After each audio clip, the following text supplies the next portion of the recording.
Hello, everybody, and welcome to Forever Sports, Forever Rugby fan forum on the Thursday nights. As usual, glad to be here with the boys once again. I'm filling in for Steve, but yeah, exciting weekend, rolling into the World Cup quarterfinals. Bit of North versus South duels across the board, but yeah, been an excellent World Cup so far. But of course, as you can see, I've got a couple of the Forever boys with me. We got Ria on top right, Carl and Wes. How you doing, boys? All good, all good. Thank you, Chris. I'm an England fan, so just don't ask. Yeah, guys. So I was thinking, we're end of the pool stage, aren't we? So I thought I'd just get your guys' thoughts on how the World Cup's been going so far for you guys. Just a quick one around the table. You know, what stood out for you, what you enjoyed, maybe what you didn't. But yeah, it'll be good to get a end of pool rounds review from you boys. Rian, how's it going for you? And obviously you keep putting out world-class content for us on a weekly basis, but how's it going for you otherwise? I'm exhausted. I've got a baby. I can't handle Sunday night kickoffs anymore. And then we've got another one coming up this weekend. But other than that, it's been great. I've been loving it. There's nothing like the group stages of a World Cup. You know, you get to see teams like Portugal and Uruguay and stuff that you almost never see go up against massive teams like New Zealand and stuff. So I've loved every minute of it, especially my family, my wife and her family, they're all Portuguese. So whenever that match was on, for once in my life, I got the rugby on the TV in the house instead of soccer. And we all got to enjoy Portugal beating Fiji. It was a great time. Yeah, so specifically them and all the other matchups, I've been enjoying it. Yeah, Carl, for you, I mean, I think also, I don't think we saw many upsets barring, I think, obviously Australia's performances, but how's it gone for you? You've enjoyed it so far? Your boys? I think the biggest upset of this tournament was Australia beating Portugal. Looks like it. It really does. And that's or England beating Argentina. Yeah, I hate to. That was pretty big as well. Yeah. That was an upset on the day, right? Or England just scoring a try that wasn't scored by Henry Arundel. But for me, it's been a great time to have the World Cup, considering I'm all but useless to the world at the moment with my my recovery. But I've really enjoyed it. It's the only World Cup where I've kind of watched every single game, and that's been my kind of goal for this World Cup, and I've loved it, and it just makes me wish there was one every year. But I suppose my take from it is you might get your wish if World Rugby has its way. Yeah, well, I agree. I think this 4-year cycle is nonsense, man. We need 2 years of the I don't mind so much, because then it's just such a hype when it comes. And I do worry that with this World League that it's been confirmed they're bringing it into fruition. It's actually going to make it even harder for the tier 2 teams. It depends how they shape it, because the tier 2 teams have shown that they wouldn't be there for that long if they just played regularly against tier 1 opposition. Like Samoa and Tonga have progressed so much just in these 4 games. That's my biggest take from it. Yeah. And there's I agree. Well, where's that? Well, last 5. Yeah. Well, Wes, I mean, last week Scotty and I had this conversation about the teams should, for instance, Fiji go. Oh, we lost Chris. Oh, there goes Chris. Yeah, Chris, so you cut out there. Anyone want to fill in what he was saying? Open floor, gents. Finish this question. What were you enjoying, Wes? Yeah, we actually hear you. Excellent. I think I was enjoying. Sorry, boys. I think I'm back now. Yeah, sorry. Yeah, I think you said it, but I was just leading on to the World Cup format. Let's go back. The World Cup format. Do you like it as it is? The lower nation teams coming in, playing the big boys, the 70-odd point blowouts, or do you think every 2 years, strength versus strength, like a tier 1, tier 2, tier 1 World Cup, which is I think I would prefer. I would like every 2 years, tier 1, tier 2, and a promotion relegation every 2 years. What's your thoughts there? And then obviously your thoughts on how the World Cup's gone. Yeah. I think we'll start off with the World Cup thoughts because that leads into then the conversation. But I was going to say something I've been enjoying has been seeing the tier 2 nation sides coming through, and there was lots of chats and hype and hope about the progression of these teams, and the Fiji's doing better than they have in the past, and then even other teams taking France to task, but then it is quite clear that there is still a massive gap, because then you do get the huge blowouts, and it's just like, okay, so we're not quite there. And that was something that was always, in the comment sections when we were doing the watchalongs, usually the fans of the tier 2 nation side or whatever were just, we need more rugby, and it was a conversation we had often. So I do think, a format where we can get these emerging rugby nation sides playing more rugby against better opposition, right? I think for me, that's the key as well. Like, yes, test rugby in and of itself will get a team so far, but it needs to be against good teams. And so I think the exposure to those better sides, that consistent exposure, gets those teams there, because we need to close the gap. And I think there's a definite hunger and want for it, from the world, and from even tier 1 nations. I think they're keen for other teams to come up to it. Yeah, no, I totally agree, but I just start to wonder, and I think we all agree, but how does World Rugby solve that problem? Because it is a money game now, and let's face it, the money isn't down there, and it is all about the money. Follow the money. So what is the solution? Does anyone have the solution as how these guys are playing more of these games against the stronger teams? The thing is, like, in terms of the whole money thing, is I almost disagree with that, because if you look at the fans of these tier 2 teams, they're incredible. Like, they're spending money to travel to France to watch their teams, who they know are going to get most likely dicked, and they do, bar Portugal, bar Uruguay. But it's a vibe. It's almost like sevens. Like, you just go there for the party. And I think what the issue is now is that, and I feel like this has been highlighted a few times with actually a couple of the ex-England players about Twickenham, it's become too much of a, we don't actually go for the rugby. Like, it's more of a, it's become such a hollow place to go and watch England play, which is a bad thing to have about your home stadium. And I almost think that bringing these countries in will actually boost it.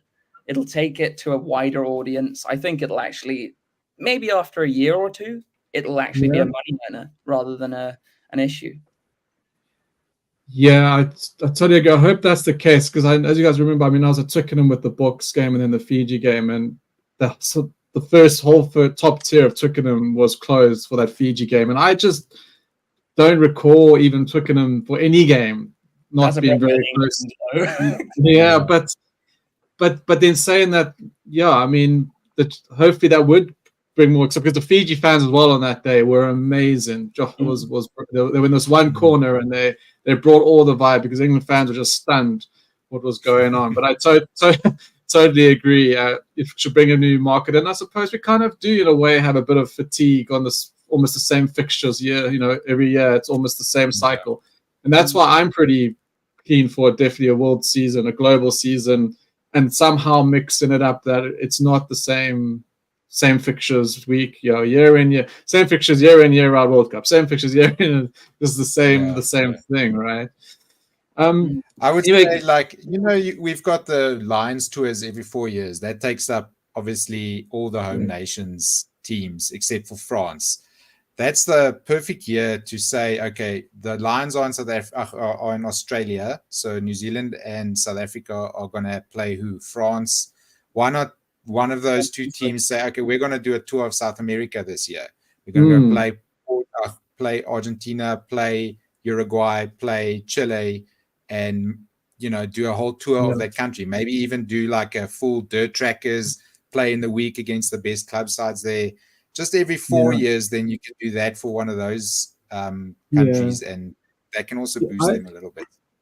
Yeah, now that we're thinking, I'm actually thinking, we're talking on the subject, like exactly that. Maybe we have it's a global season, but it's split in, going back to maybe not a competition per se, but maybe it isn't a competition format. But why do we have to play Australia and New Zealand once a year? Like, imagine if it was every 2 years. That excitement, like, because that big All Black South Africa test is massive, right? Because we love it. I'll still watch it any day, every day.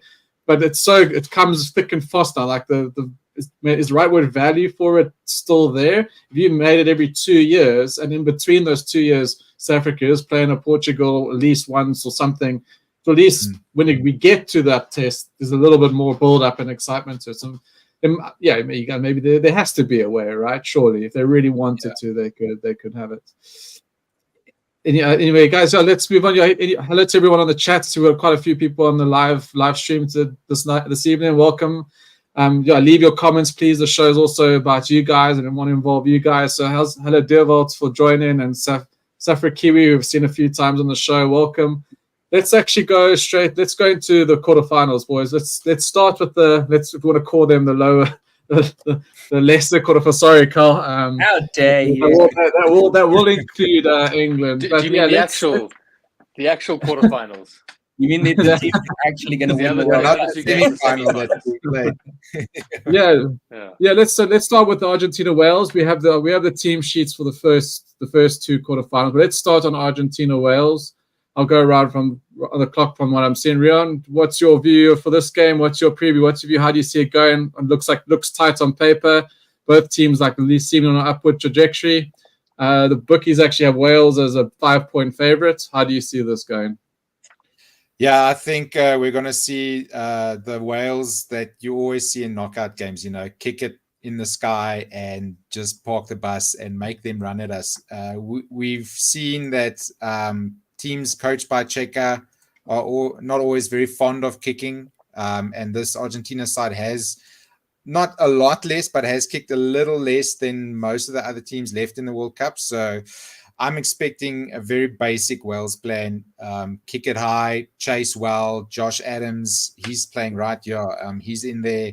Yeah. Just chase the ball, tackle as hard as you can, and make them run it at us. That's basically the thing. And then Tommy Rafal, Jack Morgan, they are turnover merchants. So they'll be hoping that Argentina are trying to run it back, and then they can just steal the ball, get a penalty and kick it in the corner or take it over the post. One of those two. Very basic game plan, then it's just hoping it frustrates Argentina into, a card. You've got Lavanini there. So it's only a matter of time before that bomb goes off, and then it's an easy win. I think Wales should be able to take this by between 1 and 2 scores, 7 to 14 points.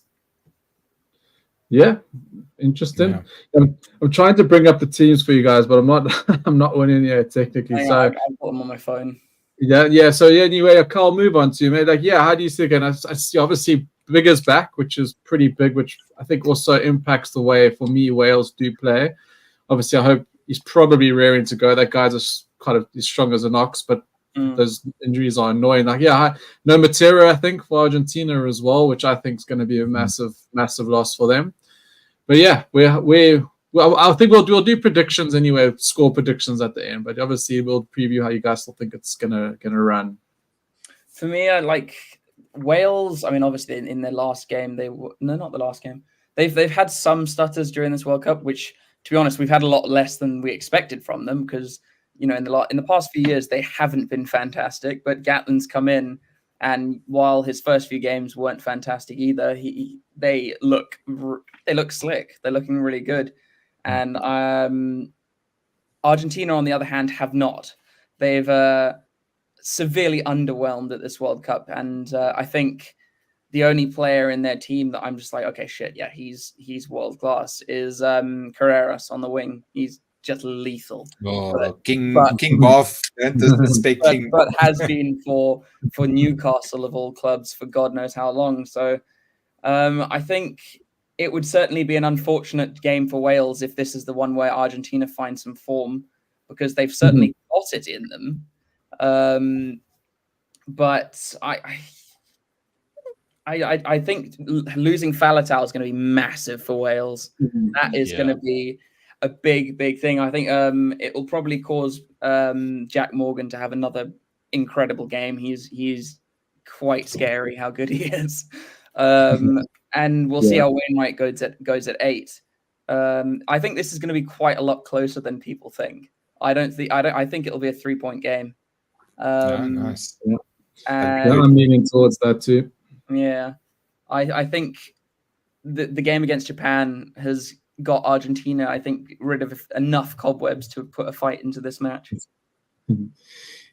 Yeah, that's it, Wes. I was going to ask you that Japan, because Argentina, let's face it, weren't really doing too well, you would have thought, or what we were expecting rolling into Japan. Have Japan given Arj a false positive there? And secondly, Arj, where are their emotions going to be? Because if they're not in equilibrium, there could be anything. So where do you think they are? They arriving with the right attitude, the right level of emotions there? Or do you think Wales have got into the Gatland mode and actually looked very difficult to beat?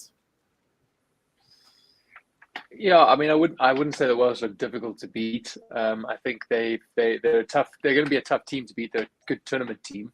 They like World Cups. They do always well in the World Cups. They know the tactic, and you guys laid it out well about what to do. But like SUPERBRU says in the chat here, he says Argentina are building, man. They've been getting better every game. Just scrolling down, we get it every game. Should be a good one, but Wales play the same way they always do. Warren ball and it bores everyone to a loss. So I agree with SUPERBRU there about the RG's building, and as you guys said, it's just building and building and building, and potentially this it might come at the right time for them. I don't think it's going to fall into their laps. But no, I think everyone was a bit disappointed with that loss against England. Sorry, Cal. To sort of open their campaign, I think everyone was hoping for better things. But they've bounced back really well from that, and to still come back and make it into the quarterfinals, I think they'll be pretty chuffed. So yeah, excited to see what they can bring. Yeah, I agree with those sentiments. I'm going Wales. I think they are the better side shown in this tournament. I think they and when this comes to this part of the tournament, I think they're just going to have enough to edge. I think it's going to be close. I don't think 5 points is probably about right for the bookies. But yeah, I see a Wales 1-7, 40-point type game. So yeah, so we'll move on to, I think there's another quarterfinal on Cole this weekend. It's England against Fiji. So Saturday is Wales, Argentina, Ireland, New Zealand. Sunday is England, Fiji, France. Yes, I know, my man. But we're gonna go to England, Fiji. We're gonna go to England, Fiji. We're gonna go to England, Fiji first. You mean the shit semi? You mean the shit? I thought you read that before you kindly corrected me. Put me in my place there. But yeah, we're gonna start with you, and we're gonna start with England, Fiji. Yeah, a rematch of that friendly before Fiji came flying into the tournament with that game, and then the Welsh, they probably, some people said they were unlucky to lose against Wales. They probably were if they caught the ball, but I think they were done and dusted with 10 minutes to go anyway. But yeah, different. England steadily cruising along the tournament. To go with Samoa last week was a bit of a weird one. Fiji, people are saying off their feet. Where's your heart and head here, Carl? I honestly don't think that the Samoa game was a weird one. I think England are just that shit at what they're trying to do. Like, they're trying to play a game that they can't play because their players are far more skillful than the boring shit they're trying to do. Like, England, when you look at it, they have brilliant players, and yet we're the most boring side in this World Cup. Yes, we're more boring than the Tier 2 nations, who are actually great. And it doesn't surprise me that you've got controversy coming out of the camp, like Arundel and Farrell having a bust up. Fuck, I'd want to kill him if he was trying to make me kick every fucking time that we had the ball. So I can't, it's so boring. And it's annoying because yes, in 2003, we actually weren't the most attractive. We didn't play attractive rugby and we won the World Cup, but we're not going to fucking win the World Cup. Okay. Stop playing boring rugby. We have zero chance. And that's probably why we're going to get to a final and get our fucking dicks cut off. But I don't understand why they're trying to play a way that it's, I'd rather lose this game, but go out with Marcus Smith, playing at 15 and having an incredible game, and it's one to literally light the world up, and we lose. Fine, but I don't want to get to a semi, get smashed by France or whatever after we beat Fiji by a point in the last minute. Like, I don't want to do that. Yeah, then that looks like it's written all over the stars, though, isn't it? But yeah, I'm going to just keep you because I'm going to discuss Farrell because let's face it, he came back into the side and England don't. I've been saying this. We've been saying this for ages. But Farrell's starting. Farrell's starting, right? there's no ways he's not. He's starting at 12, he's, right? He's going to start at 10. I think if they go 10-12, where he belongs. Farrell, if he starts 10-12 Ford Farrell, we already know we're fucked. But Borthwick now has to go either Ford or Farrell, and it's going to be Farrell because he's the captain. And it's so stupid because Ford is so much better at 10 than Farrell, and has arguably not really put a foot wrong this World Cup, and he only looked crap when Farrell was playing 12. And I think there will be a bunch of changes. I don't know if Arundel's going to play, and if he doesn't, well, it pretty much sums up England as in a nutshell anyway. I think the midfield will change, though. It kind of has to. But I don't know. England is so frustrating. It's so easy. I don't know why it's such an issue. Just why do you need to have every single good player on this team at the same time? Yeah. You know, just pick a 10. Pick Ford. Happy. Pick a 12. It's not Owen Farrell, an actual 12. Pick a 13. I don't know why they dropped Slade. He was a very good 13, but okay, fine. Yeah, I agree. He was their best center, in my opinion. Yeah, but if you have to have Ollie Lawrence, then use Ollie Lawrence. I rate him as well. And then just if there's no space for Marcus Smith, there's no space for Marcus Smith. It's not supposed to be easy to get into an international team. And have Ford on the bench, or you put Ford at 10 and you have Owen on the bench. I don't know why they need to squeeze every good player onto the field at the same time. Well, they missed the Marcus boat. I mean, even for whatever you want to say, he should have been the starting 10 for the last 2 years. That's it. 2 years, run with it. And Farrell should have been nowhere near this team. I'm sorry for your Farrell fan, but you should be nowhere near this team for the last 2 years. And that's what they should have run with. Got the center combinations right. And that's just my humble opinion. Changing.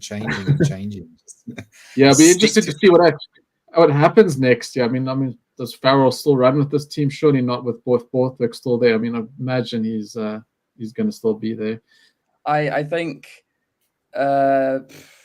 this is the thing. It's like everyone's talking about, don't put a centre at wing, but actually Marchant plays a hell of a lot of his time at Harlequins on the wing. I don't have a problem with that. What I don't understand is he puts certain players on the bench that if one player has to come on, the whole back line has to change. How the fuck do you deal with that in a game? And actually, I think, and I've been saying this for a while, that Smith should be our starting 15, and I think Freddie Stewart should be a 12.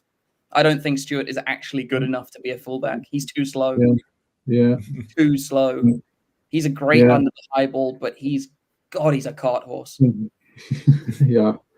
But then we have old Geordie Barrett, who's a fullback. He slotted into 12 and changed New Zealand's fortune, and he's form around. So it can be done. Just Farrell is not good enough to do that. So it's just one of these. And it's all as well. Where's back me up here? The man is a Farrell hater. Anyway, Wes, help us out here. The bookies of England 9 points favorites. Farrell starts. I reckon they don't win by 9. If he doesn't, then I think England are going to actually have a better side. But we know Farrell started. 9 points favorite. Is that too high? How do you see this going, Wes? Yeah, I think we could just chat about Fiji for a bit before we get to sort of winning England into the tournament, so in great form. You guys see me? Sorry, there's a bit of a delay, maybe. Yeah. But yeah, so Fiji coming in good form, and then that close loss to Wales. I think they did look like they were out of it. Obviously in the last 10 minutes, but they did well to bring it back. I think Wales took the foot off the gas.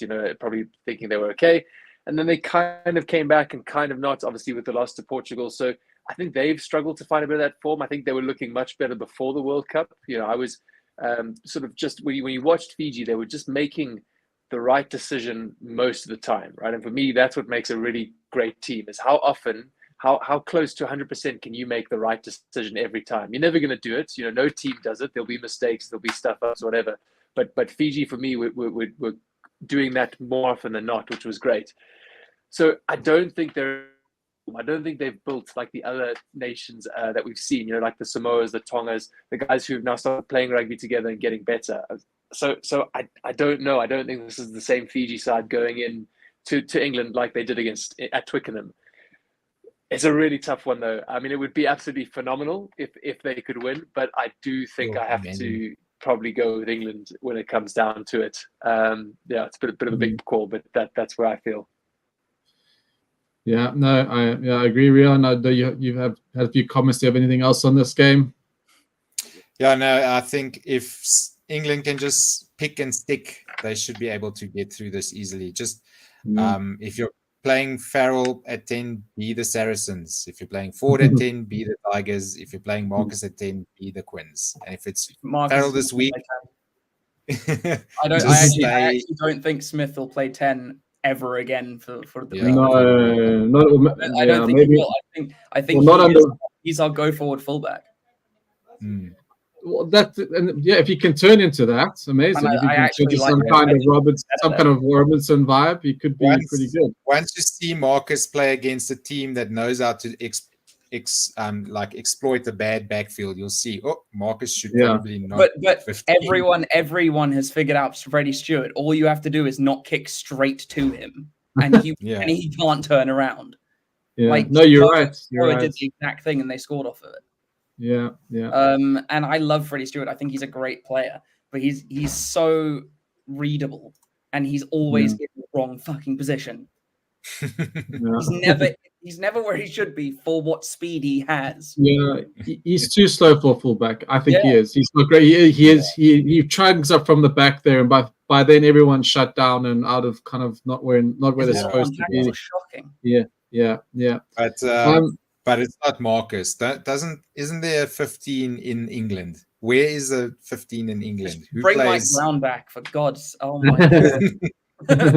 No, the thing is, I like Smith because people complain about how he's too small, and look, he's not the biggest guy in the world, and he will get bumped off some tackles, but.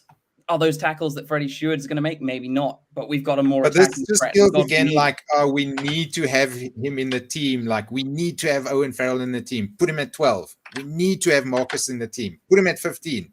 Just get a 15. Don't you have a fullback, a world-class fullback in England? Who plays fullback for Gloucester? I think Arundel can play fullback as well. In fact, that was where he played for under 20s and under 21s, and he's a very good fullback. There are so many players that should be there. Yeah. I don't understand why they keep having to change these guys into other positions because they must be there. But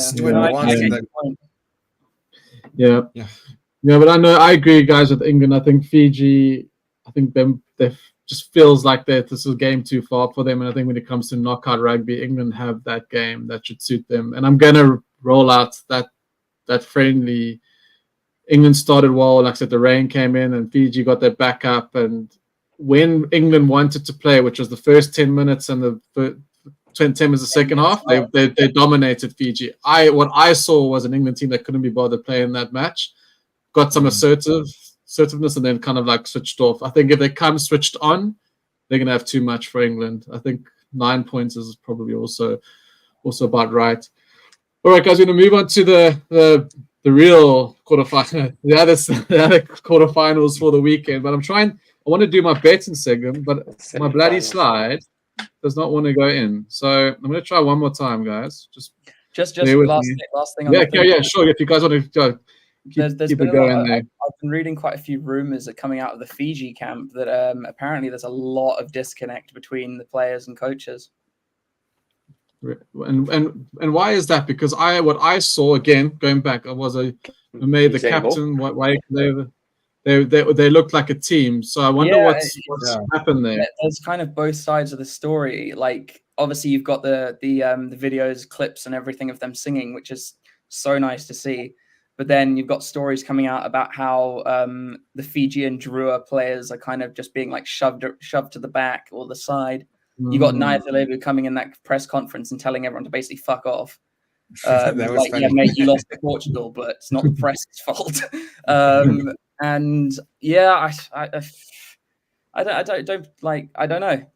I hope it's not true because I love to think of Fiji as like a literal family. Potentially, That's That is sad if that's the case, because that was just to yeah.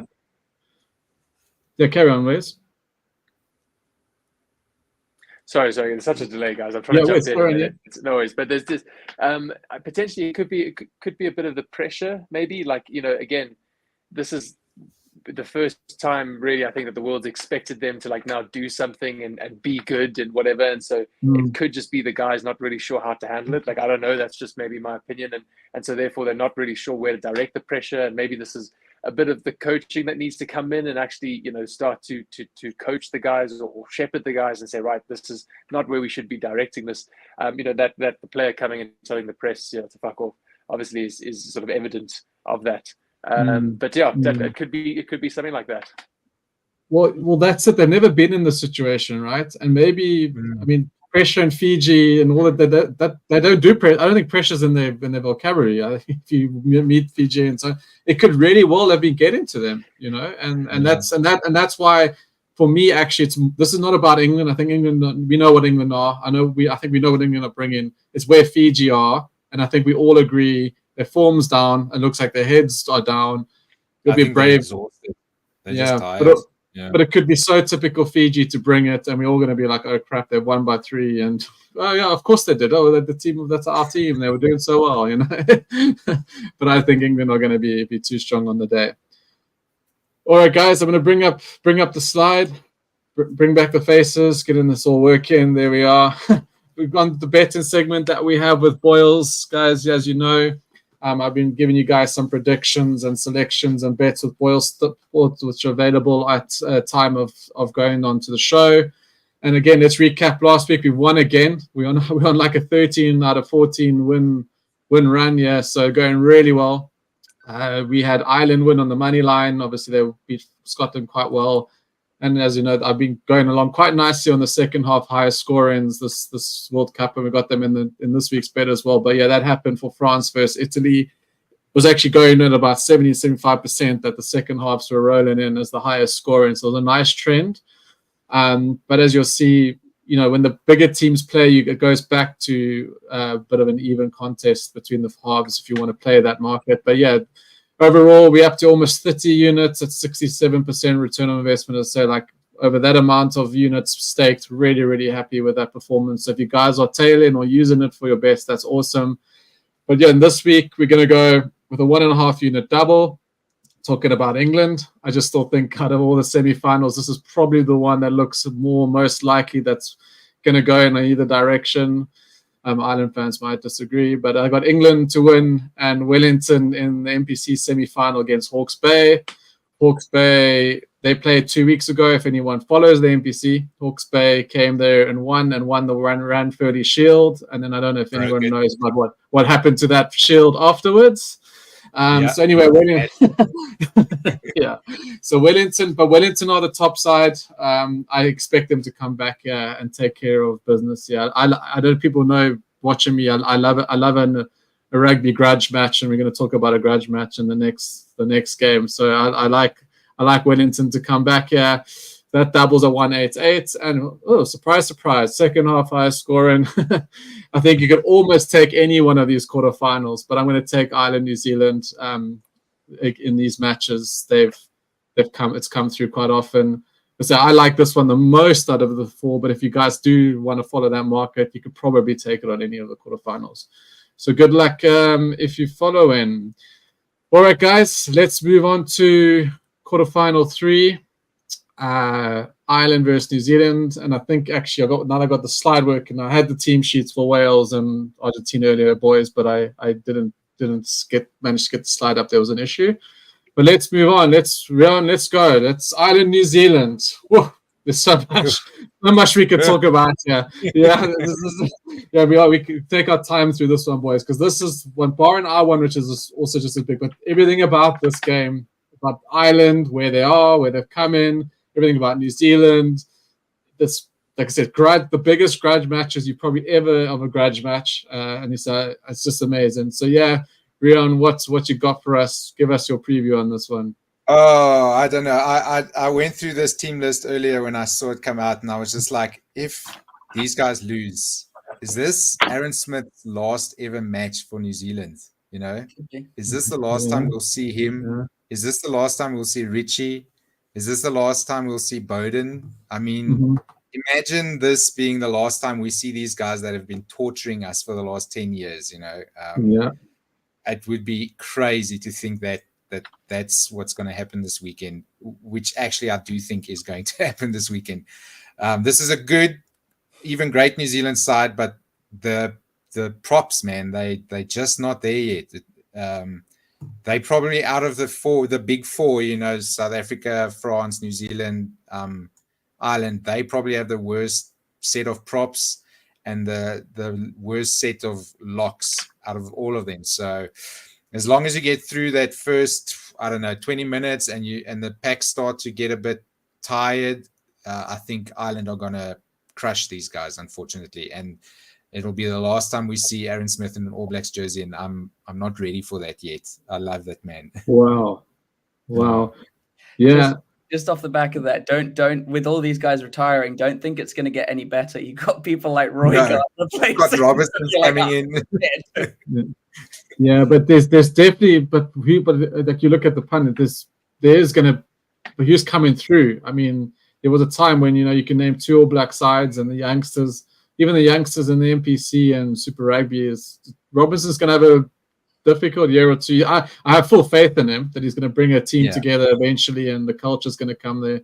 But you're right, Rion. I totally agree. I think physicality is where this game's probably going to be won and lost. 2 things. Physicality, like the fact that Takioko's not even in this 23 massively surprised me. I know he's apparently a loose cannon. He's a loose cannon on the lineouts and the set pieces is what they're saying, but they have to front up, and I would have taken the risk of him even if he's not maybe as good as the others with that. So that was interesting. But Frizzell and Barrett and the side are like massive for them to actually. This is their best side, barring Talia being obviously we saw that I didn't realize he was being disciplined, which is quite because I actually Leicester's probably more of a physical player, right, Carl? So I thought this could have been actually a strategic one that, you know, they would have Leicester bashing up, being more physical than Talia is, who's more evasive and elusive. So Rion's got us. I got the island. Where are you? So this is the grudge match I'm talking about, right? They lost that series. They on the 17 unbeaten run. If they beat the All Blacks to match the All Blacks record, the All Blacks in a World Cup, I don't know. I think there's so much for New Zealand to play for you. Are they good enough, Carl? What do you reckon this game's going to end up as? If we ever say that New Zealand isn't good enough, it'd be a very silly thing to say. Whether, you know, we're talking about their current form or not, they can always pull out the most ridiculous stuff. I don't know. I mean, I would have chosen Talia over Fainga'anuku. Talia is just consistently, he breaks teams somehow. He doesn't. He's so strong. He has been the form wing in the world, right? One of definitely. Yeah, and I mean, it's weird. Like, obviously, he plays at the Blues. So does Caleb Clark. They play together on each wing, and they were both tearing it up for the Blues. But now you look, Talia's gone mad, and Caleb Clark is severely out of form and severely out of favor. But I mean, any team with Will Jordan in it can literally do anything. Will Jordan will tear you a new one if you let him. I love Will Jordan. He's so good. Brilliant. Yeah. He's brilliant. And just Roygard, he can't be injured, surely. I mean, Christie's got the nod there. I'm a little bit surprised by that. I think Christie's a great replacement 9. I don't know about starter, but surprised because for me, Roygard's been one of could have been one of the players of the pool rounds or the opportunities he got. Surprised that he's not there as well, Carl? A little bit. But coming into the World Cup, Finlay Christie was the second choice scrum half. So, I mean, they might be just carrying on with that mentality regardless of the stages. Yeah, fair enough. And where's Ireland of favourites? 2 points. I'll bring up. I know you've been lost again. I apologise, man, because you flying the flag of you flew the flag of the Fijians. So I don't think you need to fly the flag of the Irish. But we got. Trust me, the Irish are doing that for themselves. Yeah, I've got the team up there. I think I don't like. Yeah, I think go. I think there's a bit of a delay in there. It's definitely the Irish are the favourites to win. I think they're in incredible form. They are the team to beat. That's nothing controversial about that. I think I do want them to pip the All Blacks. I would love to see Ireland going through the semis and into the final. I'd love a rematch between Ireland and the Boks. But I don't know how many more weeks I can handle of having "Zombie" by the Cranberries stuck in my head. Oh my goodness! Like, can we just? They ruined the best song. Can they get the crowd to sing a different song? Because just at work, I just find myself singing that song, and it's not a good memory that it brings to mind. But anyway, so no, I mean it is a phenomenal Irish team, and the Irish have been incredibly fortunate with injuries. You know, if you look across all other teams, there've been some big names that have gone out due to injury. But I think Ireland have come through pretty unscathed, you know, and so that's we said it. I remember, Chris, it might have been you or Steve before the World Cup saying that injuries are a massive part of World Cups, and it's just who gets what, you know, and how you adapt. And yes, of course, you know, teams have got depth, but how do you replace a guy like Malcolm Marx? You know, how do you? I mean, France, luckily, you know, have replaced Intimac. I think Jalibert stood up and done a fantastic job. Thank God, Dupont's back for them.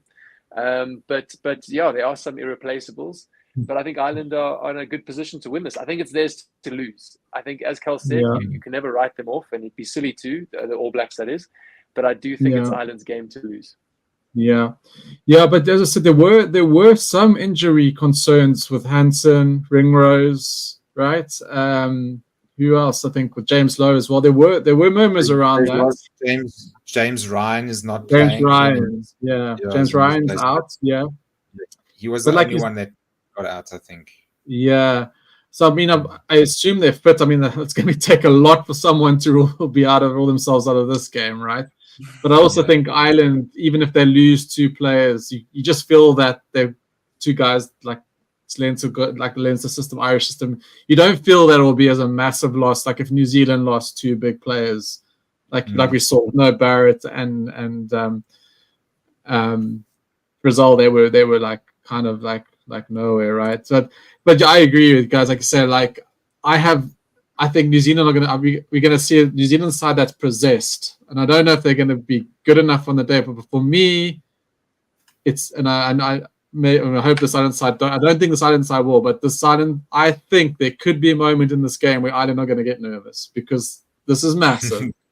And for me, the downfall, my opinion, is New Zealand are going to be up at 110% the whole game. That I have no doubt. If Ireland are only 4 points ahead or maybe 2 points behind after 60 minutes, I think we're going to see some very, very interesting Irish attitudes because they have to get, they haven't got past it. They've got to remember, there's big pressure. So that's my only thing. I don't think I think this Ireland side's ready to go all the way, but I'm going to be very curious to see if the jitters. There's also the thing about rotation. I'm sure you guys saw that, or I think I showed you guys that stat where it shows that rotation-wise, Ireland has not changed their team basically for the last, I don't know, like 8 games or something. So I actually have it here. New Zealand are on 167 minutes average per player, and Ireland is 100 minutes per player more that they've played now at their game time. So, and we all know if you want to beat New Zealand, you have to play for 85 minutes. By the end of the game, your guys are lying flat on the floor, exhausted. And that might be a little gap for the New Zealanders to know they are fresher. If they can push this Irish side into the championship minutes, like really, really hard, there might be a chance there, I think, with fatigue. Because this Irish, I think Keenan has played 320 minutes and what's his name? Barrett has played like 200 minutes. I mean, one of them is way fresher than the other one. So that might be the little chance that New Zealand has, I think.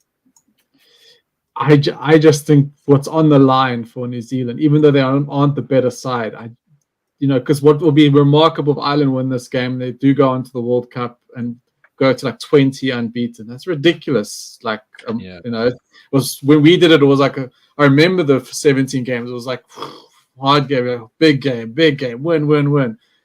You would have thought New Zealand would have won 25 in a row at some stage, but I was surprised that they were even only at 17. So it would be massive for the All Blacks to lose. Yeah, they won't really enjoy this loss. But also, I mean, Ireland have come into few World Cups with some good sides, Grand Slams, thinking they might go get a run to the final. My heart will bleed for Ireland if they lose that. I'll see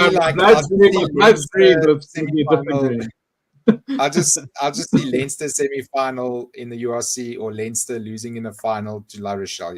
Well, this team that looks unbeatable, and then at that final hurdle. Well, this is what I want to. This is what I don't think New Zealand, Ireland are great, but they're not unbeatable.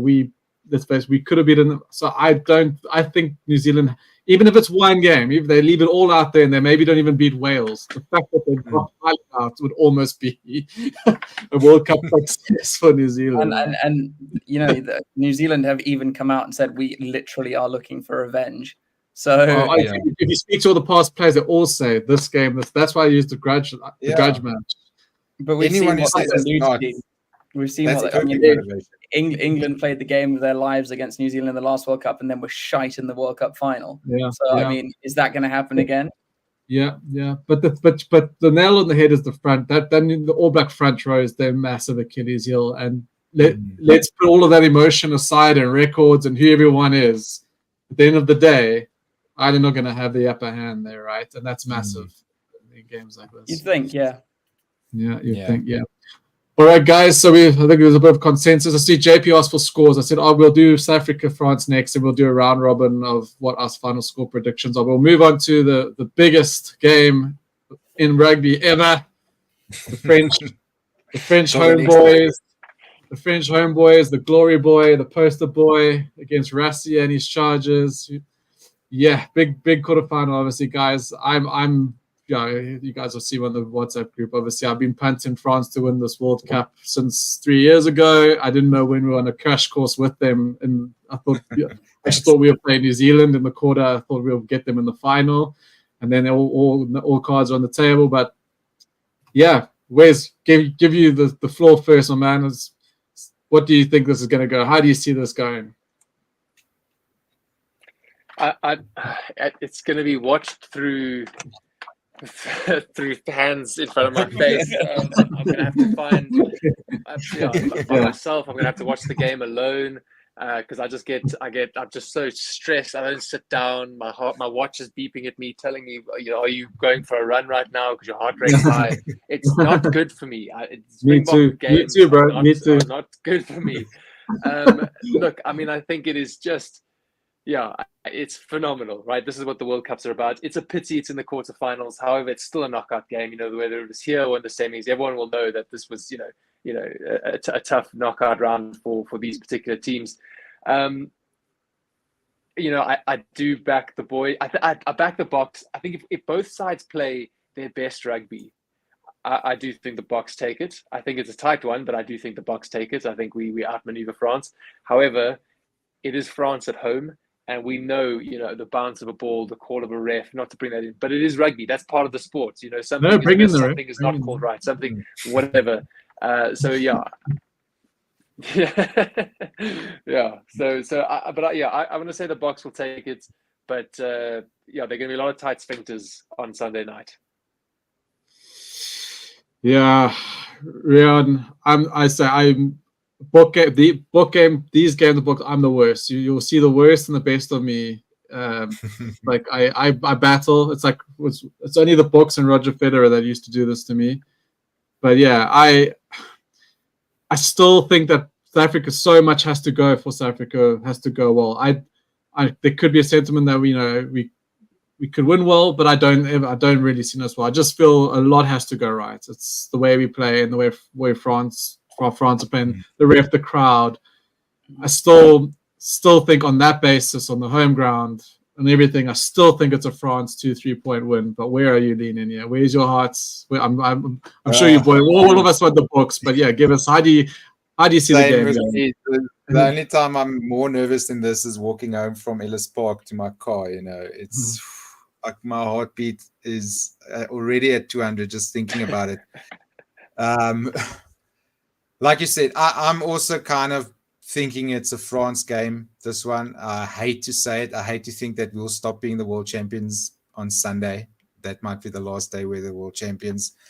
But this French side, man, the way they attack, they don't need quick ball. They don't need the ruck to be clean. They need you to just mess up one kick, because they kick it long and they wait for you to kick it back, and they'll keep kicking it until you make a mistake, and then they'll attack. They can change a slow ruck ball into quick ruck ball just 2 rucks later with their little picks and offloads and pick and offload game. And it's just without marks there, with slightly lighter hookers. I can just see in my head Olivon to Aldred to Willemse if he's fit. I don't think he is though. You know, to the World Cup. Yeah, to Tony. It's just, that's all I see in my head. Cyril Bai, he's fit as well. Just a few offloads, and then it's out to Dupont, and he can pick a foot, you know. And Beno will be somewhere there laughing his head off, waiting for the ball to come to him. That's the only picture I have in my head. And from us, we should be able to break down their defense, but we haven't been finishing off moves, you know, finishing off opportunities as well. And in a game like this, you know, a quarterfinal in France against that crowd, against that team, it's going to be very tough. We'll have to take our points whenever we can, and we've not been competing very well. So I'm also thinking France, unfortunately. So you're leaning on the France, yeah. And Carl, how do you see this going? I think if the Boks do win, for me, however we win, if we get over the line, will be one of the biggest Bok wins ever. Really, even the World Cups finals, the way we played, the people we played at World Cups, barring the 95 game, because I think no one really gave us a chance in that final. But with England last time, sorry about to remind you about that. Anyway, but for South Africa at least, for South African fans at least, for South Africa, I would say it would be the biggest win. But what do you think? Do you think the Boks are going to get over the line? I actually, of all the games, this one's the hardest for me to call. Every time I say, "Oh, I think South Africa are going to lose," they're going to win. They win. So, and Jesus. Again, like, so say they're going to lose. Kel, say they're going to lose. So what do you think? Are they going to lose? Oh my God! No, it's hard. It's so hard. This game's going to be this is going to be margins. This game, it's the bounce of a ball. It's going to. That's the island that runs over Jalibert and gets an offload away under the post for Colby or something. You know, it's I think that this game will be highly scrutinized for potential cards. And I think the French have done quite a lot to say if you touch Dupont's head, you're getting a red card straight away. And I honestly think that could happen. I think with the way TMOs have been going, I think, you know, the way it happened against England, Samoa, they're too involved. And we've already seen more cards in this World Cup than we saw in the whole of the last all of the other World Cups, and that was 2 weeks ago already. We surpassed it. There will be cards in these quarterfinals, and those can make or break the games. And I know you're not happy with the draw of your referee. No. Out of all those reps, Keith and Reinl were the two that I'm glad we avoided. Barnes, like I said, he blew us out of the test last, and Barnes can get really worked up for some of the games, and obviously we can't have paper. So, but no, I'm not unhappy with that, Keith. I just do. I know. Yeah, we're gonna leave that. I will leave that for the end of the show. Sorry, Carl. Please continue. So we're not sure. We're on the fence. You can say a draw because the draw's alive, eh? No, because then someone has to win. No one likes calling the draw except me. I like to every now and then. Well, okay. Well, I've put down on my score prediction France to win. So okay, but actually, well, boys are going through. So I don't know if you guys, actually, if you guys have anything else to say. But I think we're gonna do this. We're gonna do this now. I think let's do our score predictions for all the quarterfinals, and we'll start with the South African game. Okay. So we'll go. What's your score prediction, South Africa versus France? Give us the lucky number. South Africa by 8. Whoa. That's man of the people, Yeah. man for the masses, eh? Yeah. Carl, France win? Just France win, yeah? Don't know about how much. France to win 27-18. Ooh, that's a big one. She's big scores. Yeah, I thought I was thinking nothing. I want to be over 5. And Rio? Oh, you're gonna love my New Zealand Ireland one. Okay. I'm saying I think France by about 4 points, eh? Yeah, that's right. We're gonna be behind by 1, and then they're gonna get a penalty and just put it over so that we have to score a try, and then unfortunately we won't. So, and that leaves me France by 4. So we're on a France 3-1. Yeah, Wes. And actually, we didn't do that. Even though we might have some friends on the inside. What are we got any suggestions for the book team, or do we think we know it's pretty much what's coming? Besides maybe number 9, but besides that, are we confident that the team's probably just going to pick itself? Reinach at 10. Yeah, exactly. But Le Book starting or Pollard? Yeah, he has to start. It'll be insane if he doesn't. You Le Book or Pollard? Le Book. He has to start. Yeah. I see a lot of people. And if he misses the second kick, he misses, they hook him. Yeah. I think that could easily happen. Eh? If he has a jittery 30 minutes, he's gone for sure. Yeah. All right, we'll work backwards on the quarterfinals. New Zealand, Ireland, Rion, start us off here. I think I've got Ireland by like 15. I think they're going to smash New Zealand. Yeah. I think New Zealand's going to score first, maybe with a Joe Schmidt special first phase move. And almost like exactly like the opening game. New Zealand start hot. Once Ireland gets possession, New Zealand would see the ball again, and they'll just run them ragged. New Zealand's defense is too passive.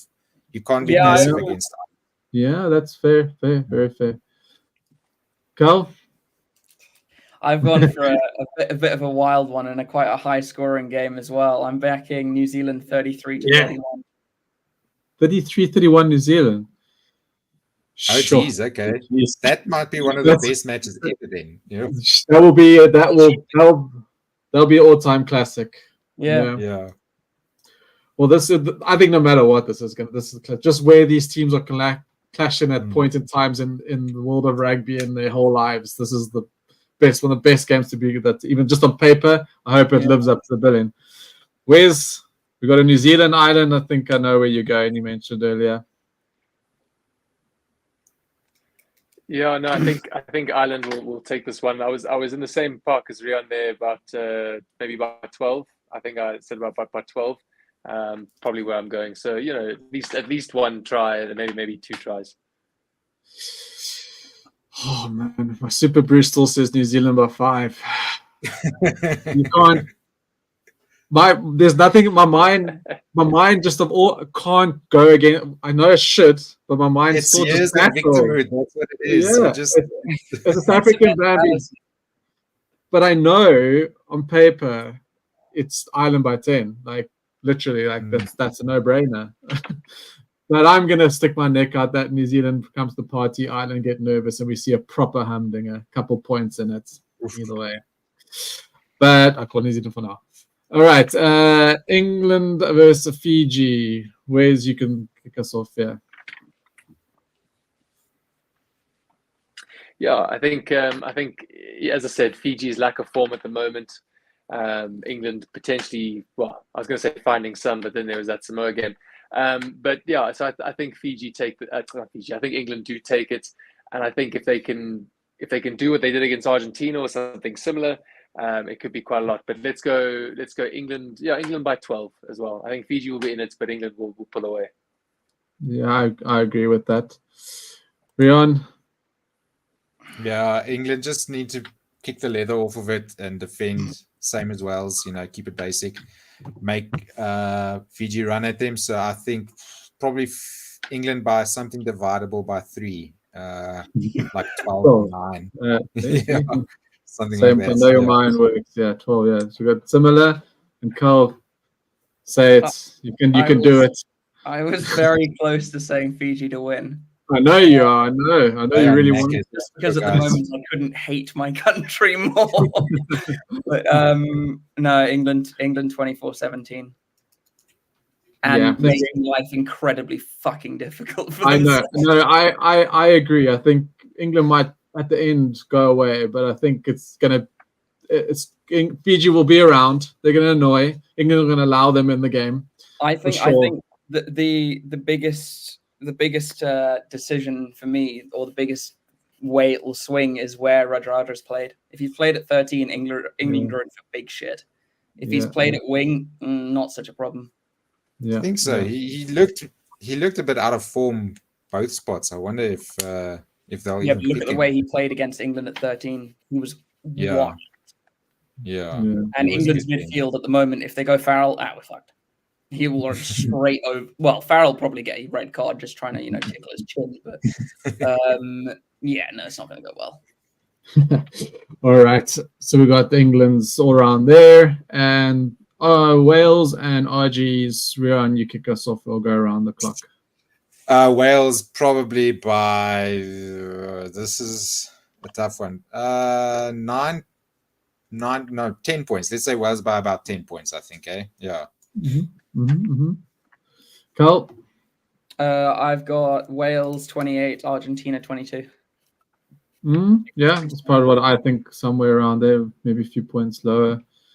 And Wes, give us a right. Yeah, right, Wales left, by right, 8. Wales by 8. Also Wales. Okay. Yeah, so you guys also got Wales a bit more than I. I think it's going to be a little bit close. I think the RGs are going to be pumped, and they're on a little bit of an up. But I still think Wales' quality will probably simmer through the top there. Hey.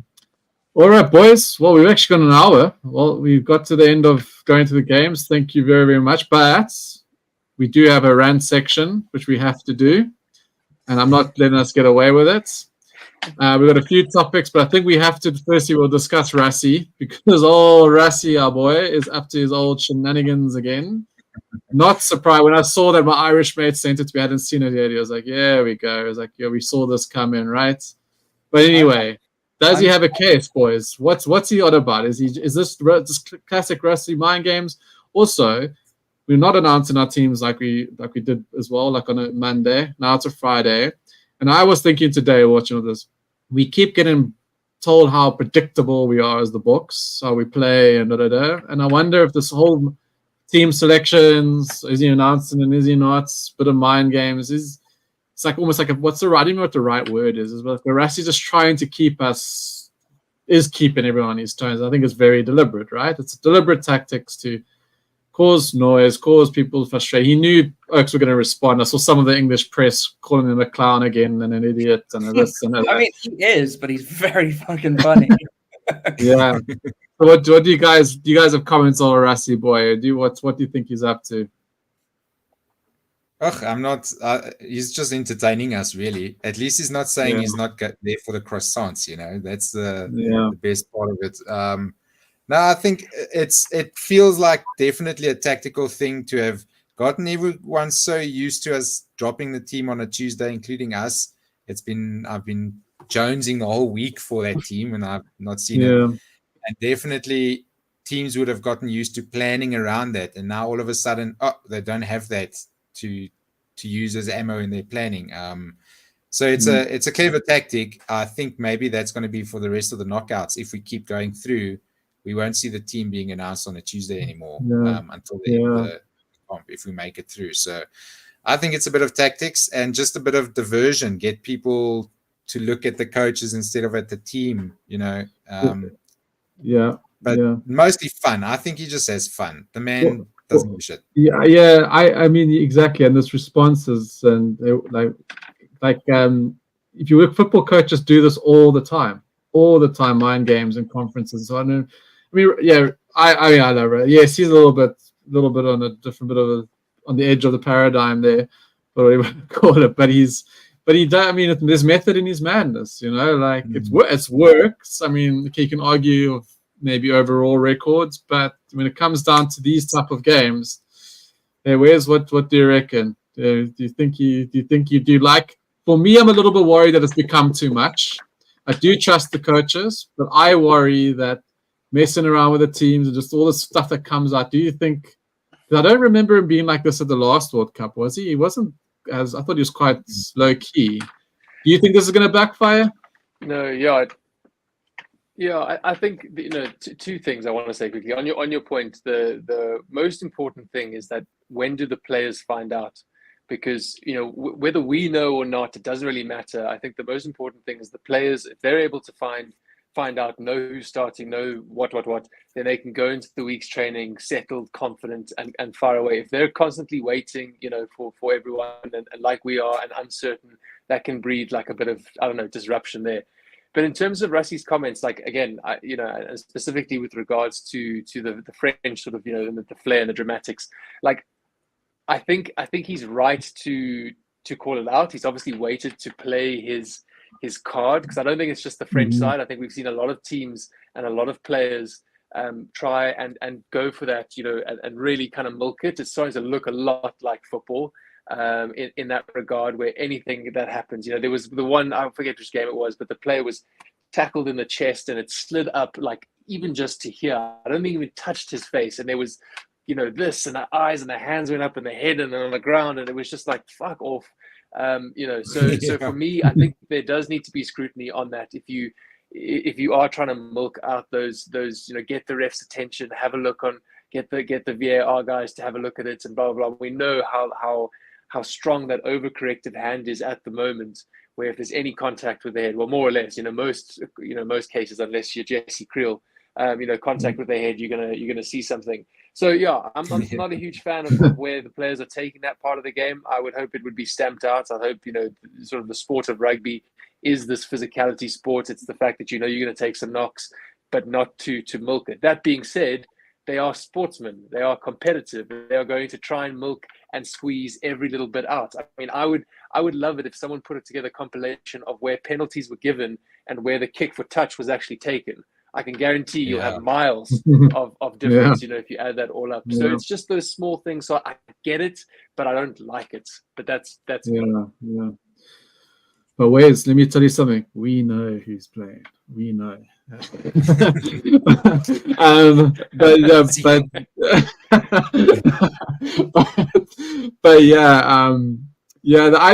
Rassie's doing, especially this week, coaches do this. They always try to find an advantage. Rassie's, you can call him, but he's clever. He's trying to find any advantage in these big games. Watch any press conferences and big sportsmen and coaches. Carl, do you have anything to add, or can we move on? I like what I like about him. I told some guy at work this the other day. He finds the unspoken rule and he breaks it. If there's an unspoken rule, he'll see, but why? Why must we follow this unspoken rule? And then he breaks it. We announce teams on Thursdays? No, why? Why is that a rule? I'm announcing on Thursdays. Let's break that. But, the coach can't carry water? Why? That's an unspoken rule. I'm going to do it, Yeah, I wanted to bring up something now. Did you see his lot? I think it was today. He said 80718. Yeah, you see, started doing that as well. Yeah, well, soon he's just going to announce that you're not using a bench. Yeah. I was looking at the picture of wet benches. I was like, shit, is it raining in Paris? Is that what he's trying to say? It's going to be a wet game. Yeah, exactly. Phil, do you have anything to add on that? Yeah? Or I think we'll move on to your friend Eddie Jones. I think they'll be using the situation rather than, because with coming into the the team, or rather the squad, I think they actually have a headache on their hands now. What do they do? Like, what is their best centre pairing? Because do you want to play all defensive, in which case you go DLND and Creel, sure. But is that the best move against France? And I think they actually have a little bit of a, oh shit, what should we actually do with this one? And they're allowing, there's a bit of both, but I think they're playing it off as just walk up is right. I think we might see a 5-3. Yeah. Well, I can't probably see at this point anything else but Creel starting, but we got some comments. Surprise Arm to start. I'll be so surprised if he gets thrown into that. With the state that he's probably in. Nice to have around the squad. Laka, awesome. Haka, matey's good vibe. But to play at 13 against France at the start of quarterfinal, good luck, matey. And also Moody, everyone knows what my opinion about Moody. He should have always been 13. He's a two times better player than for me. He'll be the 13th for the next World Cup. Don't rush him now. Yeah, I know what you're saying. I just feel I feel it's a little bit more comfortable with a space out there, and old Moody had the ball, you know. But look, we got to trust Krill to he's done. He's not let us down, has he? You know, so we can't. I really like Krill. I think he's a very good player. Yeah. I mean, he can even do if you're doing maybe a 5-3, he can cover fullback and wing, so you can have him on the bench maybe, and. We use our fullback as another 10. You need Villy or someone. So it's so strange because we would like the Irish side and the New Zealand side. I think we could have picked that side, right? In our sleep, probably. We all think we know what the Springbok side is going to be, but part of us are all thinking, you know, is something coming? Because it could, right? Because you would normally previously at the World Cup, you know, we knew that team was so solid going all the way through, you know. What do you think the reaction would be if Willemse started at 10, Villy at 15? No, Carl. Well, on the bench, Limbok not even in the squad. Yeah. Anyway, whoever played against Scotland, that would probably be the main team. Like, I think that was the game we knew we have to win this game. Well, that's what I'm saying. That's the team in everyone's head that we expect them to see tomorrow. But you never know, right? You never know. But just what I'm saying. So this is what Rassie is trying to do, right? I mean, this is what he's trying to keep everyone on their toes, and that's exactly what it's working, right? I mean, I'm loving like he literally lives rent free in a lot of these oaks up here in North. They can't stand the guy. But it's fun to watch from a South African point of view. I just worried that he's pushed it a little bit too much. I don't know. Let's see.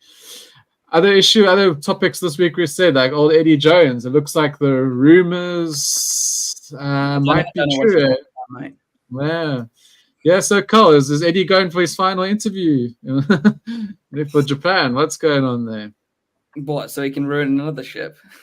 Yeah. What, third time lucky? I mean, I don't care. And to be honest, we need World Rugby needs a strong Australia, and I see them better off without him. So maybe he should just piss off. Well, yeah, I know. I agree. I don't know how they come. I mean, it's supposed to ball, but I didn't see if that was a young team that team is supposed to be the team close that's going to the World Cup, right? And that's the attitude you're going to show on a bigger stage. Like, I don't know how he gets those players. They must have known something's up. I can't believe they would have not known.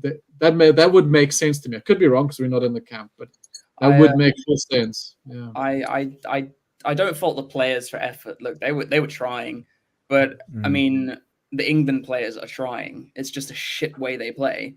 And Eddie Jones is notoriously not a pleasant coach to work with, certainly for staff, but I can't imagine that it doesn't seep down to players. And all the press around it won't have done the team any good. Yeah, but he's like lost the plot. You know, Eddie Jones in 2015 with Japan, he was calm, like he came across strong and assured, talked sense, wasn't an asshole. No, he's just a prick, and he's not even backing up anything, you know.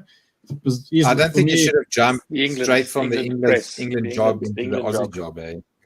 Yeah, that England job, I can imagine. I'd say being in that press room the other day, those oaks are really. They still talked about him. He wasn't there. We were about to interview the New Zealand, but they were still Eddie. If Eddie was here, Eddie, we will tell him all. Oh, if you see Eddie struggling, like Oaks, he's not even here. Like, chill. It's been gone for like a year and a half. Can you shut up? Yeah. And where's before you fall asleep there? Is there going to be is the refs going to blow us out this game on Sunday? Are you cool? There are no conspiracies that we really lost before we played. Yeah, we cool with that. Yeah, it's fair playing field. No one's being corrupted. All fair, love and war. Yeah. Let's end on that positive note. Yeah, I mean, I think.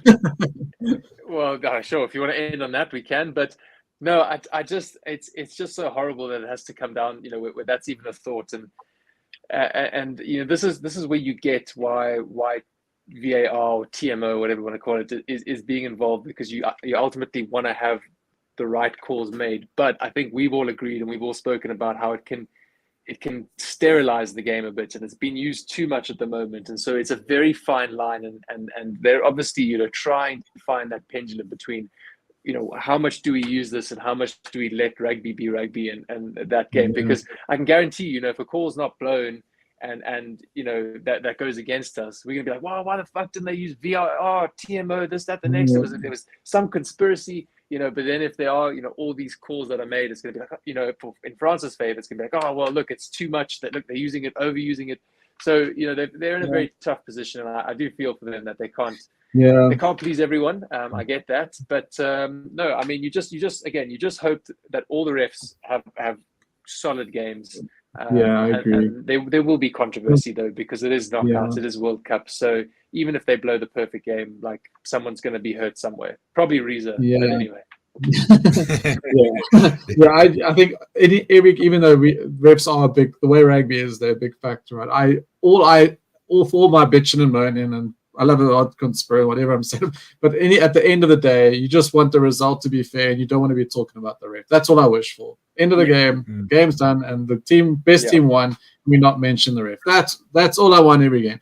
But I think if you guys also noticed, remember they're calling the high shots in the bunker. The teamers are coming in. They dropped off on that a little bit. Hey, I think they realized, we can't go through the whole tournament blowing literally every single little brush on the head and slowing it down in 5 minutes. But they did get a bit more lenient on that. Do you guys notice that as well? I think we'll see now as well, with these teams being the higher quality teams, we'll get less and less and less of that. In the last World Cup, the last 4, I think, were the least penalized and the least carded teams. There's a reason they are the top teams in the world. They're the most disciplined. So we should hopefully see an even further taper off as we go on through the tournament. Hopefully, maybe Owen Farrell is a bit of an issue and Lavanini is another issue. But there's also the thing, I think World Rugby does tell refs, okay, this is a knockout. Do not ruin the game with a yellow card. You'll see, unless it's someone's head has been taken off, a scrum cap has been ripped off to punt, they won't just give a red card. They don't want to ruin the game with red cards. I think we're going to see some shots that would have been red at the start of the tournament will be let go. The one thing I have been watching through this tournament is that with the introduction of the bunker system, there has not been a straight red. Yeah. I'm fine with that. Yellow. I'm actually okay with that too. I could, if that's how they're going to use it. It's fine because what it does also is takes away the onus on the referee if the call was wrong. So I don't mind it. It's just an interesting change that we've never had before. And I don't want to say there's a conspiracy or anything, but in 2007, France hosted the World Cup, right? And they played a semi-final against New Zealand, a quarterfinal. Oh, for God's sake! Really, we're going back to this. I just want to remind you that France had a World Cup, and they played a quarterfinal. And I'm not going to mention the ref, how he did in that game. I'm just going to say that. I'm just going to throw that out there. Okay, I'm not going to say history doesn't repeat it. I'm not going to say history doesn't repeat itself. But I think I was watching on Kia, and you told the story about how Kaplan and Barnes got under the poles and realized that it was forward and went, "Oops, we may be in trouble for that one." Oh, yeah, right. And then didn't blow a penalty for New Zealand for the rest of the game. He was young. Let's also remember that France beat Argentina twice in that World Cup. So. I know. I mean, he's just being facetious. Of course, it keeps straight and narrow and going to riff it well. All right, guys, thank you so much, man. It's been an awesome show. We've cracked on for a while. It's been awesome. It's been a great World Cup. I agree. I love a World Cup. I'm really sad. It hasn't even finished yet. I'm sad that it's going to be finished because I love it. I also like you, Carl. I'm involved every game. Love it. And we got some really good. I love the quarterfinal lineup. Pity the curriculum in the semis, some of them, but it doesn't matter. It's rugby. The best teams have gone through. And it's going to be a great weekend of rugby. So, boys, thank you for joining. It's been always an absolute pleasure. I hope you enjoy it and enjoy your watch-alongs that you're on. And best of luck. And yeah, we'll see you guys and everyone in the comments. Yeah, thank you very much. Been really good show. Lots of involvement. Lots of people joining. We appreciate it. So get involved and yeah, have a great weekend and see you guys soon. Cheers. Cheers, mate.